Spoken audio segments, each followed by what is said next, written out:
Баршаңызға сәлем. Бүгін біз керемет әрі дәмді және тез арада дайын болатын сүзбелі сочниктер дайындайтын боламыз. Керекті ингредиенттерді төмендегі описаниеге қалдыратын боламын. Ең алдымен біз ыдысымызға шекеріміз бен сары майымызды араластырып аламыз. Үстіне аздаған тұз саламыз және ванильный қант саламыз. Бұл сочниктің ерекше дәмін шығарып тұрады. Қаймағымызды саламыз.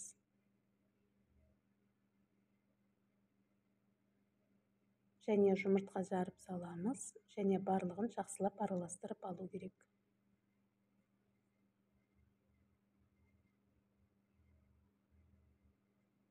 Бұл сочниктердің қамыры да өте жұмсақ әрі нәзік болып келеді. Және дәмді. Кез келген уақытта жасап дайындасаңыздар болады. Тез арада дайын болады. Екінші ыдысымызға ұнымыз бен қопсықшымызды араластырып аламыз да, әлгі қоспамызға қосамыз. Екеуін жақсылап араластырып, жұмсақ қамыр етіп илеу керек. Дайын болған қамырымызды жақсылап илеп алғаннан кейін, ол қамырымызды пакетке салып, тоңазытқышқа жарты сағатқа қоя тұрамыз.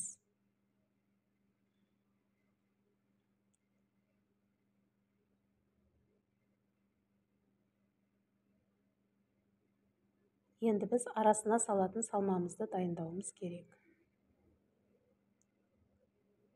Ол үшін ыдысымызға ірімшігімізді саламыз. Үстіне шекер саламыз.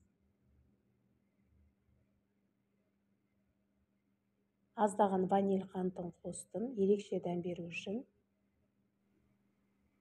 Аздаған ұн, жұмыртқа және қаймақ қосамыз.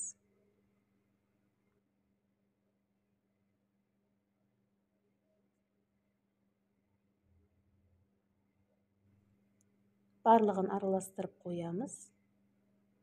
Біздің сочниктің арасына салатын салмамыз осылай дайын болады.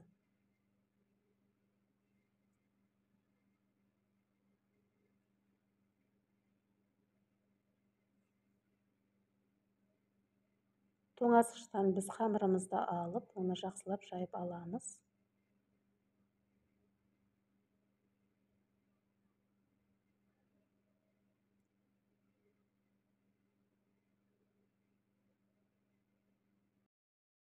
Міне осындай ыдыстың көлемімен мен осылай қамырды дөңгелектеп бөліп аламын.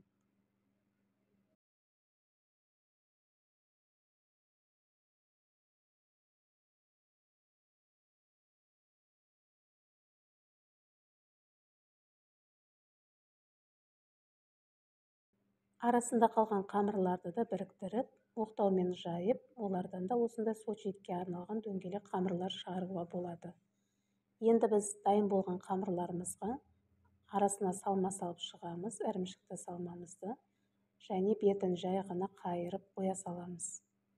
Қатты баспау керек. Және дайын болған сочниктердің бетіне жұмыртқа жағып шығамыз.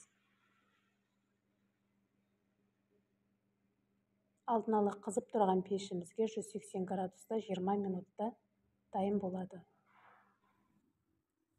Өте дәмді сочниктеріміз де дайын болды.